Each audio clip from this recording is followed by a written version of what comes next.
अस्सलामुअलैकुम वरहमतुल्लाहि वबरकातुहू। प्यारे बच्चों, कैसे हो आप लोग। उम्मीद और दुआ अल्लाह रब्बुल इज़्ज़त से यही है कि आप लोग सब बखैरियत होंगे। चलिए बढ़ते हैं आज की इस वीडियो की ओर।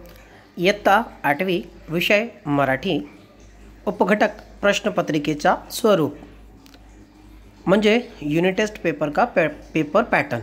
ठीक है, मार्गदर्शक शाकिर शेख सर। सबसे पहले तो वेलकम है बच्चों आप लोगों का इस educational YouTube channel let's crack it with Sheikh sir पर। बच्चों जो भी इस चैनल पर नए हैं वो लोग चैनल को सब्सक्राइब कर ले। सब्सक्राइब देखिए आप लोग यहाँ पर जो ऐसे आ रहा है बटन, उसको आप लोग क्लिक कर दो और उसी के बाजू में जो बेल आइकन है उसको भी आप लोग प्रेस कर दो। लाइक करें, शेयर करें और अगर आपका कोई सवाल या क्यूरीज़ है तो आप लोग कमेंट्स में सवाल आपका पूछ सकते हो। इंशाल्लाह आपके सवाल का जवाब जल्दी ही दे दिया जाएगा। चलिए बढ़ते आज के पेपर की ओर।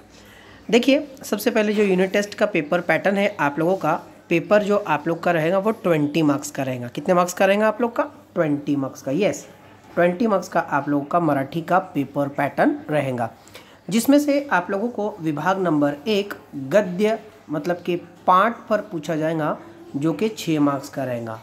अब इस 6 मार्क्स में आप लोगों को आकृति पूर्ण करा, सत्य असत्य वाक्य ओळखा, एका वाक्यात उत्तरे लिहा, चौकट पूर्ण करा, इस तरीके के प्रश्न आप लोगों को पूछे जाएंगे।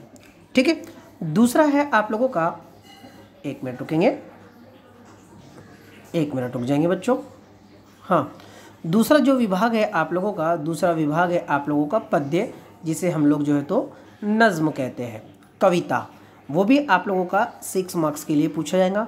और जैसे क्वेश्चंस आप लोगों के पाठ पर पूछे गए थे, बिल्कुल ठीक उसी तरीके के क्वेश्चन आप लोगों को कविता पर भी पूछे जाएंगे। ठीक, आइए बढ़ते हैं अगले।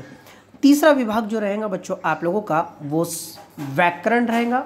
विभाग नंबर 3 व्याकरण, जिसे हम लोग इंग्लिश में ग्रामर, उर्दू में कवायद कहते हैं। अब इसमें क्या क्या पूछे जाएंगे, तो इसमें सबसे पहले आप लोग को समानार्थी शब्द, विरुद्धार्थी शब्द, अव्यय का वाक्य में प्रयोग म्हणजे अव्ययाचा वाक्यात प्रयोग। ठीक है, लिंग ओळखा, लिंग बदला, वचन ओळखा, वचन बदला, काळ आणि काळाचे प्रकार, इसमें भी आप लोग को काल ओळखा, काल बदला, इस तरीके के प्रश्न आप लोगों को पूछे जाएंगे, जो कि 8 मार्क्स का जो है तो विभाग ये आपका रहेगा। याद रखो, इसमें से कोई भी क्वेश्चन आप लोगों को 1-1, 2-2 मार्क्स के लिए जो तो पूछा जा सकता है। इस तरीके से टोटल पेपर आप लोगों का जो है तो वो कितने मार्क्स का रहेगा? 20 मार्क्स का जो तो पेपर आप लोगों का रहेगा। उम्मीद करता हूँ बच्चों आप लोग को समझ आया होगा। चैनल को सब्सक्राइब ज़रूर कर लें, लाइक करें, शेयर करें, कमेंट्स आप लोग का सवाल है तो आप कर सकते हो। इवन अगर आप लोगों को कोई डाउट्स है तो आप लोग क्लास में भी पूछ सकते हो या यहाँ पर भी पूछ सकते हो। वीडियो देखने के लिए आप लोग का बहुत बहुत शुक्रिया। मिलते हैं अगले वीडियो में, तब तक के लिए अल्लाह हाफ़िज़।